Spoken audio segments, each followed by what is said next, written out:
নিম্নচাপে উত্তাল সাগর, উপকূলীয় এলাকায় অব্যাহত রয়েছে বৃষ্টিপাত। সমুদ্র বন্দরগুলোতে চলছে সতর্ক সংকেত। বঙ্গোপসাগরে সৃষ্ট লঘুচাপটি আরও ঘনীভূত হয়ে নিম্নচাপে পরিণত হতেই উপকূলীয় অঞ্চল সহ দেশের বিভিন্ন জেলায় রাত থেকেই চলছে হালকা থেকে মাঝারি বৃষ্টি। এরই মধ্যে জোয়ারের পানিতে প্লাবিত হয়েছে বেশ কিছু নিম্নাঞ্চল।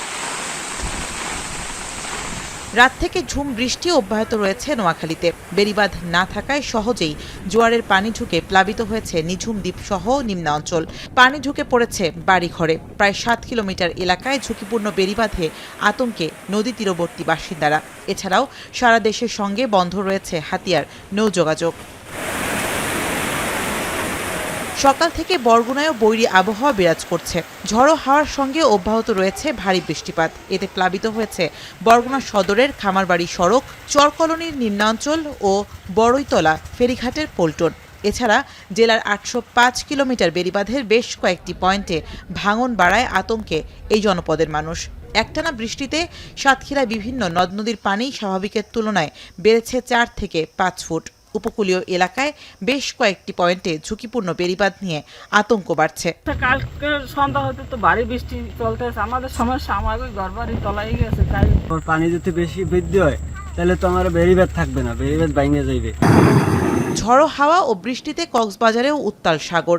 স্বাভাবিক সময়ের তুলনায় বেড়েছে জোয়ারের পানি। সাগরে না নামতে পর্যটকদের সতর্ক করছে জেলা প্রশাসকের টিম। এছাড়াও মহেশখালী বেড়িবাঁধের ভাঙা অংশ দিয়ে পানি ঢুকতে শুরু করেছে লোকালয়ে। বন্ধ রয়েছে টেকনাফ থেকে সেন্ট মার্টিন রুটের নৌযোগাযোগ। পটুয়াখালীতেও উত্তাল সাগর ও নদ নদী। গতকাল থেকে কিন্তু আজকে আরো ভয়ানক দেখাচ্ছে সমুদ্র, কিন্তু গতকাল থেকে আজকে আরো 2 থেকে 3 ফিট উচ্চতা বেড়ে গেছে। ভোর থেকে একটানা বৃষ্টিতে বিপর্যস্ত বরিশালের জনজীবনও। অব্যাহত বৃষ্টিতে বন্ধ রয়েছে অভ্যন্তরীণ নৌ চলাচল। ফলে ভোগান্তিতে পড়েছেন ভোলা, মেহেন্দিগঞ্জ সহ বিভিন্ন রুটের যাত্রীরা। একই সঙ্গে নদী বন্দরগুলোতে চলছে 2 নম্বর সতর্ক সংকেত। ভোলা যাওয়ার উদ্দেশ্যে আসছি।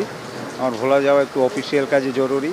আগে জানতাম না যে আমি আসলে যে লঞ্চটা বন্ধ হবে, বন্ধ থাকবে। ওই আসছিলাম হাসপাতাল, আমার মেয়ে অসুস্থ, তো সেখান থেকে এখন ভোলা চলে যাব। এখন আইসা দেখি যে লঞ্চ বন্ধ, তো এখন আমি যাইতে পারতেছি না। এদিকে গেল 2 দিন ধরে রাঙামাটিতে হালকা ও মাঝারি বৃষ্টিপাতে দেখা দিয়েছে ভূমিধসের শঙ্কা। 10 উপজেলায় পাহাড় ধসের সতর্কতা জারি করে নিরাপদ স্থানে আশ্রয় নেওয়ার নির্দেশ দিয়েছে স্থানীয় প্রশাসন। প্রস্তুত করা হয়েছে 267টি অস্থায়ী আশ্রয় কেন্দ্র। শামীমা রহমান শাম্মী, এখন। কালার এক্সপার্ট, জর্জ স্যাপ এবং মাইল্ড অন হ্যান্ডস টেকনোলজি সমৃদ্ধ অরিক্স ক্রিস্টাল ওয়াশ আপনার লন্ড্রি এক্সপার্ট।